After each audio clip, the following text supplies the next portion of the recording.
Bom, apesar desses atrasos que a gente está falando de Minas e de Goiás, a gente ainda tem um cenário de plantio dessa safra muito favorável. E esse é um grande ponto positivo dessa safra, falar em termos de calendário de plantio.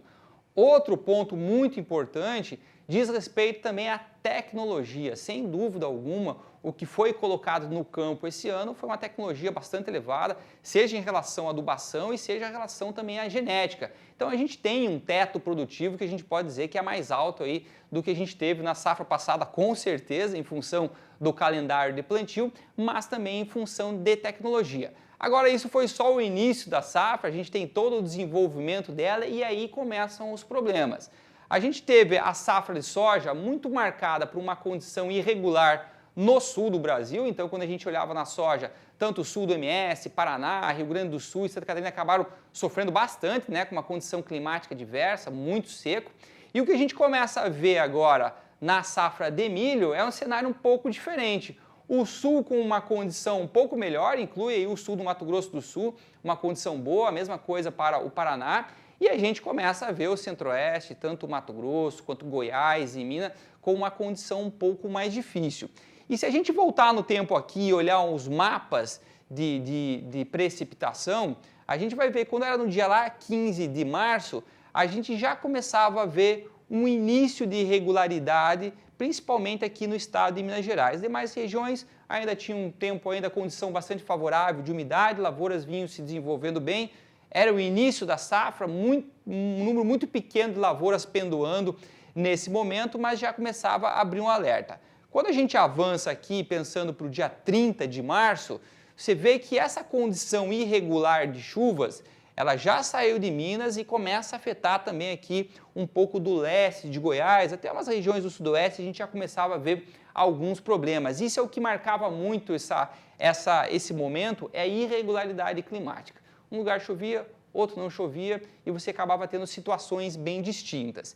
E aí sim, quando a gente entrou o mês de abril, essa irregularidade se tornou algo comum em todas as regiões. Então não era mais só Minas, não era mais Goiás, a gente começava a ver todo o estado do Mato Grosso aqui com uma condição bastante irregular de chuva, alguns municípios chegando aqui já 30 dias sem chuva, e daí a gente começou a ter problemas de safra.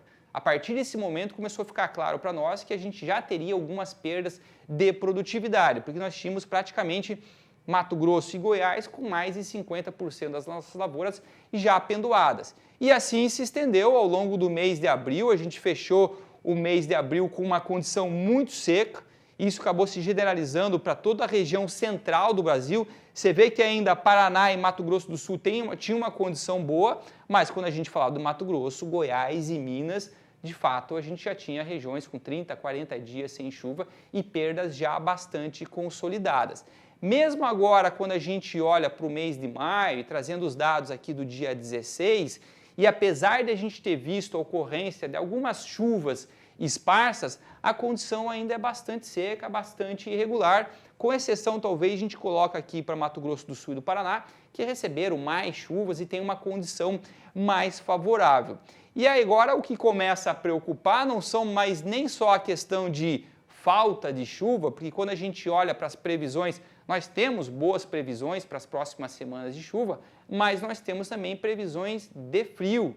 E daí sim a geada traz um fator muito importante e determinante no potencial produtivo. E é muito difícil de falar nesse momento quanto que a geada poderia tirar de produtividade. Mas é algo que a gente vai estar alerta e a gente vai estar acompanhando ao longo das próximas semanas. Na verdade, essa é a razão do Rally da Safra ir a campo agora, para conseguir não só entender quais que são de fato as reais perdas causadas por a estiagem no Brasil central, que a gente está vendo, e daí a gente vai conseguir dimensionar isso com peso de grão, população de planta, que são dados importantes aqui, mas acompanhar também o avanço do clima daqui para frente, seja em relação à chuva ou seja em relação à própria geada, ao frio, que pode ocorrer nas regiões mais ao sul.